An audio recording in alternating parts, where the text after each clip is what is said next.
In the summer of 1980, a routine courier van carrying federal bank deposits vanished from downtown Dallas in broad daylight. No witnesses, no trace, no second chances. The thieves made off with over $1.5 million in cash and securities, leaving behind nothing but tire marks and silence. For 44 years, the case gathered dust in federal archives while the money disappeared into the American underground. But in 2024, during what should have been a simple real estate transaction in suburban Fort Worth, a background check revealed something that would crack open one of Texas's most perfectly executed heists. What began as paperwork for a property sale became the thread that unraveled a decades-old deception. The name on the deed didn't match the man signing the documents, and that discrepancy was about to expose a criminal operation that had stayed hidden in plain sight for nearly half a century. On the morning of August 14, 1980, at precisely 9:47 a.m., a white Ford Econoline van departed the Federal Reserve Bank of Dallas, carrying sealed pouches of cash deposits from 17 regional banks across North Texas. The route was standard, methodical, and had been executed without incident for over 3 years. Driver Kenneth Walsh, a veteran courier with an unblemished record, followed the predetermined path through downtown Dallas toward the processing facility on Industrial Boulevard. The cargo was substantial. Federal tax receipts, business deposits, and wire transfer funds totaled exactly $1,247,000 in mixed denominations. Each pouch was sealed with tamper-evident tape and logged with precision.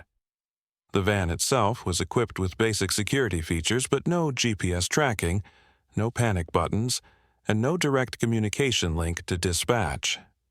In 1980, such technology was either unavailable or prohibitively expensive for routine courier operations. Walsh made his scheduled stop at the First National Building on Main Street. At 10:15 a.m., security footage from the lobby showed him entering with 2 canvas bags, conducting normal business, and departing 12 minutes later. He carried the same bags back to the van, secured them in the rear compartment, and continued his route without deviation. The next checkpoint was a credit union on Elm Street, roughly 8 blocks away. Walsh never arrived. At 11:30 a.m., when the van failed to appear for its scheduled pickup, the credit union contacted the courier service. Initial assumptions centered on traffic delays or mechanical problems, but when radio calls to Walsh went unanswered, concern escalated quickly. By noon, the Dallas Police Department had been notified. Within an hour, the FBI assumed jurisdiction due to the federal nature of the cargo. Before we continue with this story, let us know in the comments where you're watching from. We'd love to hear from you. And don't forget to hit that subscribe button so you never miss any of our upcoming videos. The search began immediately. Police units canvassed the planned route, while federal agents interviewed employees at both the departure point and the missed destination. Traffic cameras were limited in 1980, and most captured only major intersections. The 8-block gap between Walsh's last confirmed location and his intended stop became the focal point of the investigation. What investigators found defied easy explanation. The van hadn't broken down, hadn't been involved in an accident, and hadn't been abandoned on any street or parking lot. It had simply vanished from the urban landscape as if it had never existed. No witnesses reported seeing the distinctive white vehicle in distress. No emergency calls had been logged. No unusual activity had been observed anywhere along the route. Kenneth Walsh, meanwhile, remained missing. His personal vehicle was found parked normally at his apartment complex. His wallet, keys, and identification were inside his residence, untouched. There were no signs of struggle, no indication of planned departure, and no history of financial difficulties or criminal associations. To everyone who knew him, Walsh was a reliable family man with no motive to disappear voluntarily. The FBI's initial profile suggested an opportunistic hijacking. Someone had identified the Courier van, tracked its movements, and struck during the brief window between stops. But several details contradicted this theory. The timing required precise knowledge of the route and schedule. The location was heavily trafficked, making a violent confrontation risky and conspicuous. And the complete absence of the vehicle suggested a level of planning inconsistent with spontaneous crime. Federal agents expanded their investigation to include Walsh's personal background, employment history, and financial records. They interviewed family members, co-workers, and neighbors. They examined his phone records, bank statements, and recent activities. Every lead pointed to the same conclusion. Kenneth Walsh was an unlikely candidate for voluntary participation in a heist. The breakthrough came on the fourth day of the investigation. A maintenance worker at a commercial parking garage on Commerce Street reported finding abandoned Courier uniforms in a dumpster behind the building. The clothing matched the description of what Walsh had been wearing, complete with company patches and identification tags, but there was no trace of Walsh himself. More significantly, tire tracks found in the garage showed evidence of a vehicle swap. Fresh oil stains suggested that two vehicles had been parked in close proximity for an extended period. The pattern indicated that cargo had been transferred from one vehicle to another, likely during overnight hours when the garage was unmonitored.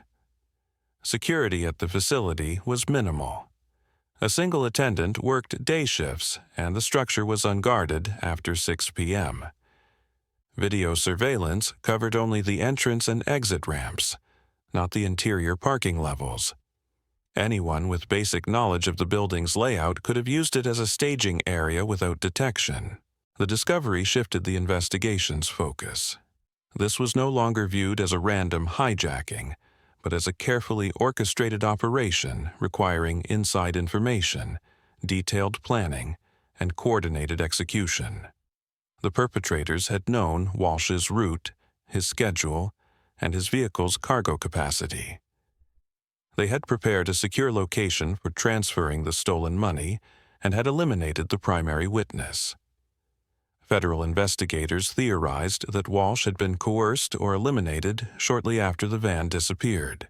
The abandoned uniform suggested he had been forced to undress, possibly as a means of humiliation or control. The absence of his body indicated either concealment or disposal in a location that investigators had not yet discovered. Meanwhile, the money trail grew cold immediately. None of the stolen bills had been tracked through the banking system. The serial numbers, meticulously recorded by Federal Reserve personnel, never appeared in subsequent currency monitoring. This suggested that the cash had either been held out of circulation for an extended period or had been laundered through channels that avoided federal oversight. The case consumed federal resources for months. Agents interviewed hundreds of individuals with potential connections to the courier service, the banking institutions involved, or the downtown Dallas area where the crime occurred. They examined financial records, phone logs, and travel patterns for anyone who might have had advance knowledge of the van's schedule or cargo. Several persons of interest emerged during the investigation. A former courier service employee who had been terminated for attendance issues. A maintenance contractor who serviced vehicles at the Federal Reserve facility. A security guard who worked at one of the banks along Walsh's route. Each was questioned extensively, subjected to polygraph examinations, and cleared through alibi verification. The investigation also revealed procedural vulnerabilities within the courier operation itself. Routes were predictable, schedules were consistent, and security measures were inadequate for the value of cargo being transported. The company had relied on discretion rather than protection, assuming that the mundane appearance of their vehicles would prevent them from becoming targets. Federal banking regulations were subsequently modified to require enhanced security protocols for high-value cash transport. GPS tracking, armed escorts, and encrypted communication systems became standard requirements. The Dallas incident became a case study in federal law enforcement training programs, highlighting the importance of operational security in financial services. But despite the policy changes and investigative resources devoted to the case, no arrests were made. Kenneth Walsh's body was never recovered. The white Ford van never surfaced, and the $1.5 million in stolen federal deposits vanished without a trace. By 1982, the case was reclassified as inactive. The FBI maintained an open file, but active investigation ceased due to lack of viable leads. Insurance payouts were processed, security procedures were upgraded, and the Courier service restructured its operations. The Dallas heist joined the ranks of unsolved federal crimes, filed away and largely forgotten. For 42 years, the mystery remained buried in archives and memories. The perpetrators, whoever they were, had achieved what few criminals manage: a perfect disappearance. No evidence, no witnesses, no mistakes. The operation had been flawless from planning to execution to concealment, until a routine real estate transaction in 2024 revealed that perfection, like silence, cannot last forever. The investigation into the 1980 Dallas Courier van heist had reached its limits by the mid-1980s. Federal agents had exhausted every conventional lead, interviewed hundreds of potential witnesses, and followed money trails that led nowhere. The case file, once thick with active reports and promising developments, had thinned to occasional updates and routine reviews. By 1985, the FBI officially suspended active investigation, though the file remained technically open. What investigators didn't know was that the answer to their decades-long mystery was living quietly in suburban Fort Worth, operating a small construction business under a name that wasn't his own. Robert Eugene Mitchell had built a modest but steady life in the decades following the heist. His construction company specialized in residential renovations and small commercial projects. He employed 6 workers, maintained contracts with 3 local suppliers, and had earned a reputation for reliable craftsmanship.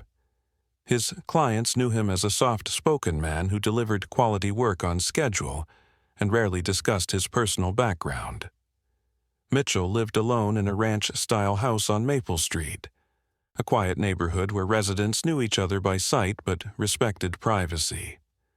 He drove a 10-year-old pickup truck, shopped at the same grocery store each week, and attended occasional community events without drawing attention. To his neighbors, he was simply Bob, the contractor who kept his lawn trimmed and his business affairs private. The construction company had been established in 1983 with an initial cash investment of $47,000. Business registration documents listed Mitchell as the sole proprietor, with no partners or corporate backing. The startup capital had been explained to the bank as proceeds from the sale of family property in Oklahoma, a story that was never verified but seemed plausible given the modest amount involved. Over the years, Mitchell had carefully built legitimate income streams. His tax returns showed steady but unspectacular earnings. He paid his employees through proper payroll systems, maintained workers' compensation insurance, and filed all required business documentation. On paper, he appeared to be exactly what he claimed to be: a small business owner who had started with family money and built a sustainable operation through honest work. But the foundation of Mitchell's new identity contained a critical flaw. The Social Security number he had been using since 1982 belonged to a man who had died in infancy in 1943. The death certificate had never been properly filed with federal databases, leaving the number available for someone who knew how to exploit such gaps in record-keeping. In 1980, before widespread computerization of government records, obtaining false identification was significantly easier than it would become in later decades. Birth certificates could be requested from rural counties with minimal verification. Social Security cards could be replaced through mail in processes that relied largely on documentation rather than biometric confirmation. driver's licenses required only basic paperwork and a brief in-person appearance. Mitchell had constructed his false identity methodically, using a combination of legitimate documents tied to a deceased person's information. He had researched obituaries from the 1940s, identified individuals who had died young, and verified that their Social Security numbers remained inactive in federal systems. The process had taken months of careful preparation, but it had provided him with the clean identity necessary to disappear from his former life. For over 40 years, the system had worked flawlessly. Mitchell paid taxes, maintained credit accounts, and conducted business under his assumed name without raising suspicion. The Social Security Administration's databases had never flagged the discrepancy. Credit reporting agencies had never questioned the late emergence of financial activity tied to his number. Even routine background checks had failed to identify any irregularities. The construction business had served as an ideal cover for laundering the stolen Courier van money. Cash payments from customers were common in the industry, providing legitimate explanations for large deposits. Materials and labor costs created natural opportunities to cycle money through business accounts without triggering banking alerts. The relatively small scale of the operation meant that Mitchell could slowly introduce stolen funds into the legitimate economy without creating suspicious patterns. By 2024, Mitchell had successfully integrated approximately $800,000 of the original heist proceeds into his business operations and personal assets. The remaining money had been stored in various forms, some converted to precious metals, some invested in bearer bonds, and some simply held as cash in safety deposit boxes across multiple banks. The distribution strategy ensured that no single financial institution held enough of his assets to warrant detailed scrutiny. Mitchell's personal life remained deliberately minimal.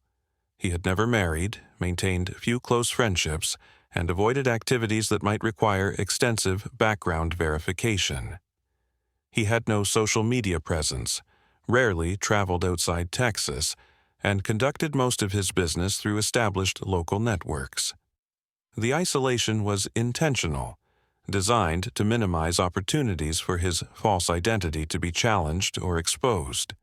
But even the most careful criminals eventually encounter circumstances beyond their control. For Mitchell, that circumstance arrived in the form of a real estate opportunity that seemed too good to pass up. In early 2024, Mitchell learned through industry contacts that a commercial property in downtown Fort Worth was being offered at below market value. The building, a former warehouse with potential for conversion to mixed-use development, represented exactly the type of investment that could significantly expand his business operations. The seller was motivated by tax considerations and wanted to close the transaction quickly. Mitchell saw the opportunity as a chance to legitimize his remaining assets and establish a more substantial business presence. The purchase would require a significant cash down payment, but it would also create a valuable asset that could generate rental income and appreciate over time. After decades of deliberately limiting his financial profile, the warehouse represented a chance to finally capitalize on his hidden wealth. The asking price was $230,000, with the seller willing to accept a cash offer of $190,000 for a quick closing. Mitchell had the funds available, carefully accumulated through years of business operations and stored in various accounts. The transaction seemed straightforward. A simple cash purchase of commercial real estate by an established local contractor. Mitchell contacted Patricia Chen, a real estate attorney recommended by his banker, to handle the legal aspects of the transaction. Chen specialized in commercial property deals and had a reputation for efficient closings. Her standard procedure included title searches, property inspections, and verification of buyer credentials to ensure that all parties were properly represented and that the transaction complied with federal regulations. The initial paperwork proceeded normally. Mitchell provided his driver's license, Social Security card, and business registration documents. Chen ordered a title search and arranged for property inspections. The seller's attorney forwarded the necessary documentation, and a closing date was scheduled for late March 2024. Everything appeared routine until Chen began the mandatory background verification required for large cash transactions. Under federal anti-money laundering regulations, cash purchases above certain thresholds trigger enhanced due diligence requirements. Real estate attorneys must verify the identity and financial background of buyers to ensure that the funds being used are legitimate and properly sourced. The process typically involves cross-referencing identification documents with government databases and reviewing financial records for any suspicious patterns. Chen's paralegal, Maria Santos, routinely conducted these background checks using specialized software that accessed multiple government and commercial databases simultaneously. The system would flag any discrepancies between the information provided by the buyer and the records maintained by various agencies. Most checks were completed within hours and revealed no problems. Mitchell's check, however, produced an immediate red flag. The Social Security number on his identification documents appeared in the system as belonging to someone who had died in 1943. The birth date associated with the number was decades earlier than Mitchell's apparent age. The discrepancy was stark and undeniable. Either the government records were wrong, or Robert Eugene Mitchell was not who he claimed to be. Santos immediately brought the issue to Chen's attention. Both women had handled hundreds of real estate transactions and had never encountered such a clear case of identity fraud. The implications were serious, not only for the current transaction but potentially for Mitchell's entire business history. If his identity was false, then every contract, tax return, and legal document he had signed over the past 4 decades was potentially fraudulent. Chen faced an immediate ethical and legal dilemma. As an attorney, she had a duty to report suspected criminal activity to appropriate authorities. But she also had professional obligations to her client and needed to verify the accuracy of the information before taking any irreversible actions. The situation required careful handling to ensure that justice was served while protecting everyone's legitimate interests. Her first step was to contact Mitchell directly and request clarification. She explained that the background check had revealed discrepancies that needed to be resolved before the transaction could proceed. She asked him to provide additional documentation that might explain the apparent conflict between his identification and government records. Mitchell's response was telling. Rather than expressing surprise or offering alternative documentation, he became evasive and requested time to research the issue. He suggested that there might be clerical errors in government databases and promised to contact the Social Security Administration to resolve the matter. His demeanor had shifted from confident businessman to nervous individual, facing unexpected scrutiny. Chen recognized the signs of deception. In her years of practice, she had encountered various forms of fraud and had developed an instinct for identifying clients who were not being truthful. Mitchell's reaction suggested that he was aware of the identity problems and was buying time to develop a response or possibly to flee the situation entirely. After consulting with colleagues and reviewing her professional obligations, Chen made the decision to report the suspected identity fraud to federal authorities. The potential connection to money laundering, given the large cash transaction, made the matter a federal concern rather than a simple state-level issue. She contacted the FBI field office in Dallas and provided details about the background check results and Mitchell's suspicious behavior. Federal agents responded quickly to Chen's report. Identity fraud cases involving substantial financial transactions were treated as high-priority matters, particularly when they suggested possible connections to organized crime or terrorism financing. Agent Sarah Martinez, a specialist in financial crimes, was assigned to lead the preliminary investigation.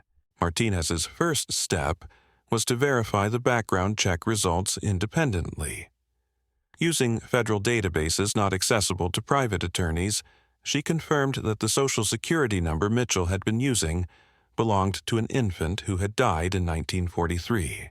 The number had never been reissued, and there was no legitimate explanation for Mitchell's use of it over the past 40 years.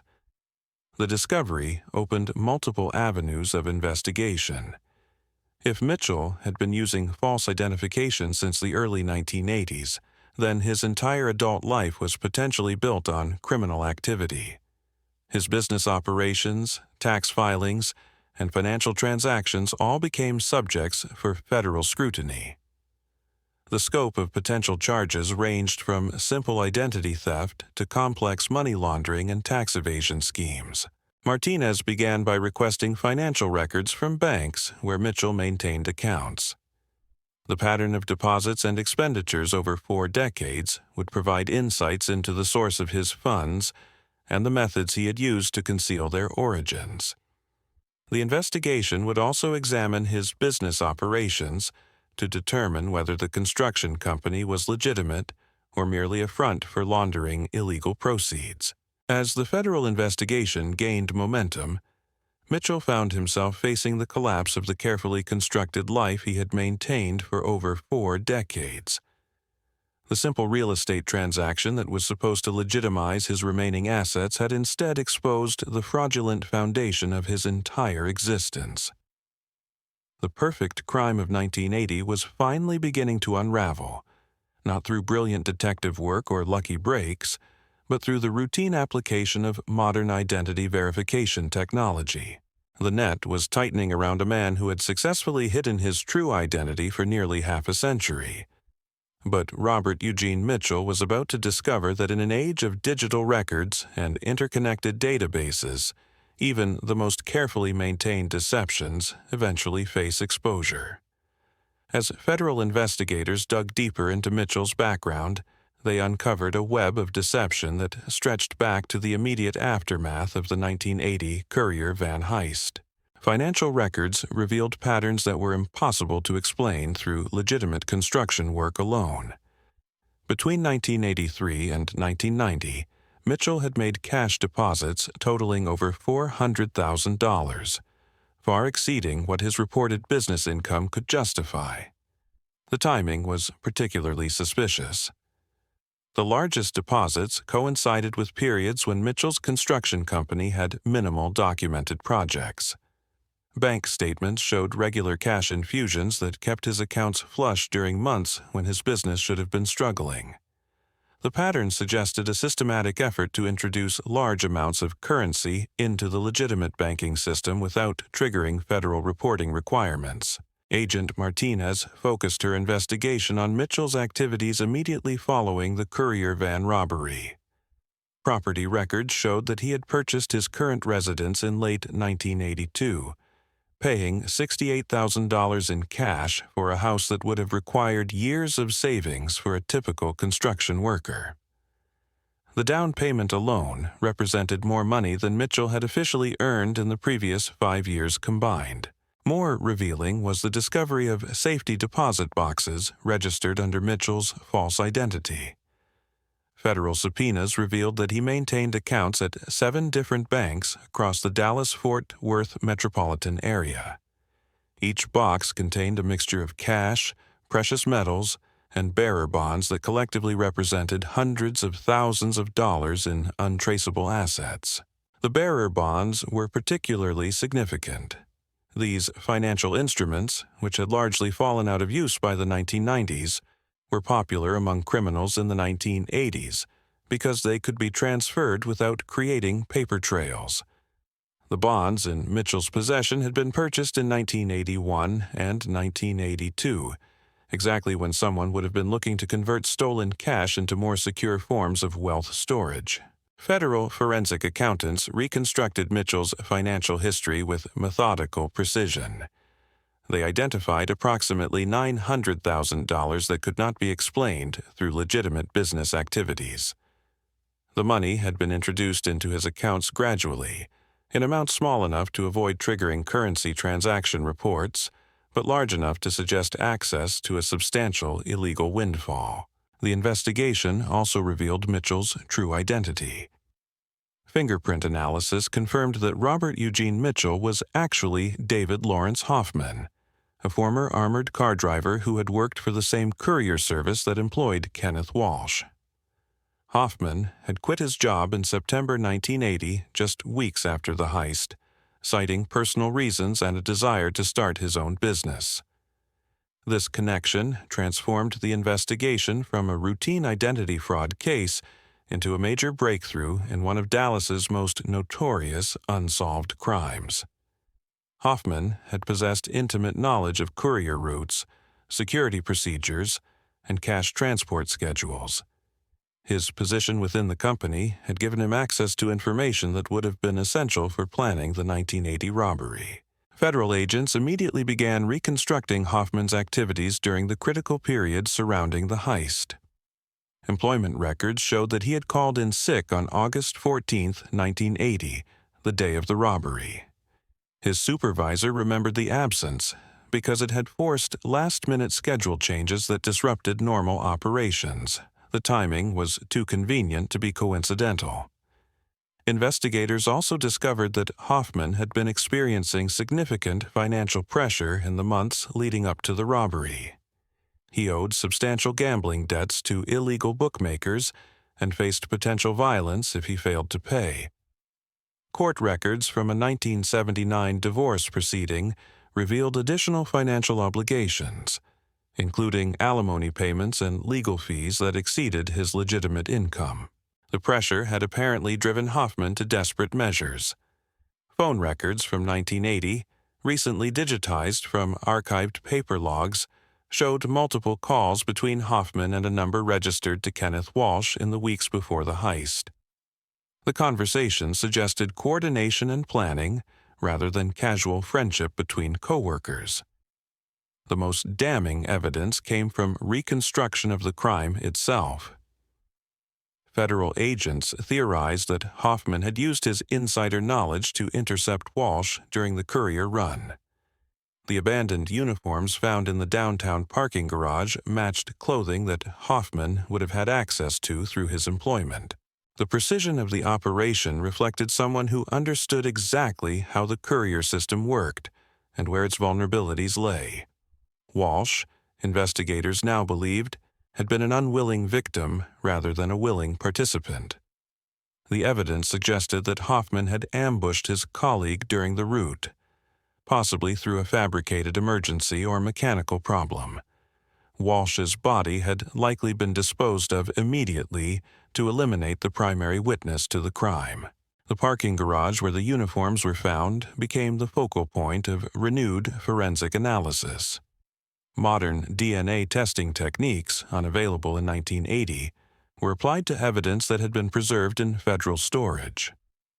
Microscopic traces of blood found on the discarded clothing matched samples obtained from Walsh's apartment, confirming that violence had occurred during the robbery.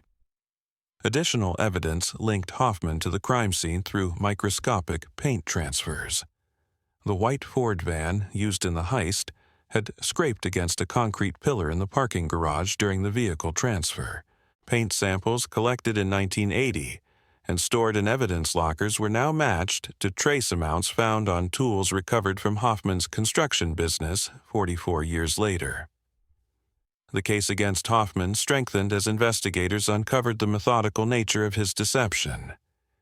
He had spent months researching dead infant identities, eventually selecting Robert Eugene Mitchell because the records were incomplete and the death certificate had never been properly filed with federal agencies. The false identity had been constructed with criminal sophistication that suggested extensive planning.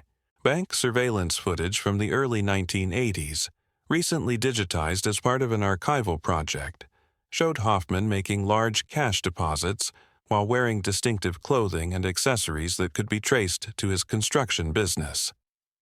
The images provided visual confirmation of his presence at multiple financial institutions during the period when the stolen money was being laundered. As the evidence mounted, federal prosecutors began preparing charges that would reflect the full scope of Hoffman's criminal activity. The original Courier van robbery carried federal penalties for armed robbery, kidnapping, and murder. The decades of identity fraud and money laundering added additional charges that could result in consecutive sentences totaling life in prison. But Hoffman's carefully maintained facade was crumbling rapidly.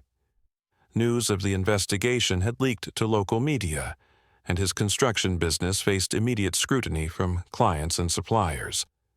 Workers at his company reported that he had seemed increasingly nervous and distracted in recent weeks, often making phone calls in private and avoiding detailed discussions about ongoing projects. The real estate transaction that had exposed his false identity was officially terminated when Chen withdrew from representing him. The commercial property deal collapsed, and Hoffman lost the opportunity to legitimize his remaining assets through what should have been a routine business investment. On April 15, 2024, federal agents executed search warrants at Hoffman's residence and business premises. The searches yielded additional evidence of his criminal activities, including detailed financial records that he had maintained despite the obvious risks. The documents revealed the full extent of his money laundering operation and provided insights into how he had successfully concealed his crimes for over 4 decades. Among the seized materials were handwritten notes that appeared to be early plans for the Courier van robbery. The documents, hidden in a wall safe behind a false panel, included route maps, timing calculations, and contingency plans that matched the actual execution of the 1980 heist. The papers represented the kind of incriminating evidence that most criminals would have destroyed immediately after completing their crimes. The discovery suggested that Hoffman had kept the materials as trophies or insurance policies, perhaps believing that they would never be found or that they might someday prove useful for negotiating reduced sentences. The decision to preserve such damaging evidence reflected either supreme confidence in his false identity or a fundamental misunderstanding of modern investigative capabilities.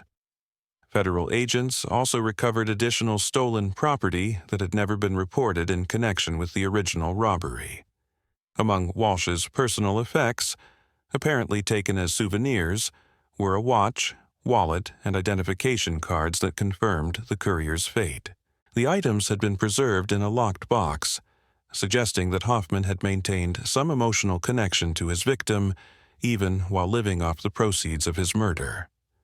On May 3, 2024, David Lawrence Hoffman was arrested at his construction business office while meeting with a client about a kitchen renovation project. The arrest was conducted quietly to avoid media attention, but word of the development spread quickly through the local law enforcement community. After 44 years, one of Dallas's most notorious unsolved crimes had finally been solved. Hoffman was charged with first-degree murder, armed robbery, kidnapping, identity theft, money laundering, and tax evasion. The federal indictment detailed a criminal enterprise that had spanned nearly half a century and involved the systematic concealment of over $1.5 million in stolen federal funds. At his initial court appearance, Hoffman appeared as the quiet contractor that his neighbors had known for decades. But federal prosecutors painted a different picture, describing him as a calculating criminal who had murdered an innocent colleague and spent 40 years living off the proceeds of that crime. The contrast between his public persona and his hidden criminal history illustrated the sophistication of his deception. The case drew national attention as an example of how modern investigative techniques could solve decades-old crimes. The combination of digital record keeping, advanced forensic analysis, and routine identity verification had accomplished what traditional detective work had failed to achieve in 1980. For the family of Kenneth Walsh, the arrest provided long-awaited answers to questions that had haunted them for over 4 decades. Walsh's widow, now in her 80s, had never remarried and had spent years wondering what had happened to her husband. The confirmation that he had been murdered was painful, but it finally provided the closure that had been denied to her for so long. The case also highlighted vulnerabilities in identity verification systems that had persisted well into the digital age. Hoffman's ability to maintain a false identity for over 40 years exposed gaps in federal databases and record-keeping procedures that had allowed determined criminals to exploit bureaucratic inefficiencies. Federal authorities used the case to justify enhanced identity verification requirements and improved coordination between agencies responsible for maintaining vital records. The investigation demonstrated that even sophisticated criminals eventually faced exposure when their deceptions encountered modern security measures. David Lawrence Hoffman's 44-year run as Robert Eugene Mitchell had finally come to an end.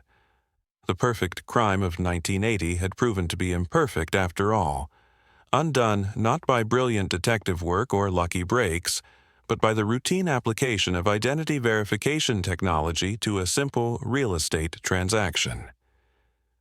The man who had successfully hidden his true identity and his terrible crime for nearly half a century now faced the prospect of spending his remaining years in federal prison. The stolen money that had funded his comfortable life would be seized and returned to federal custody.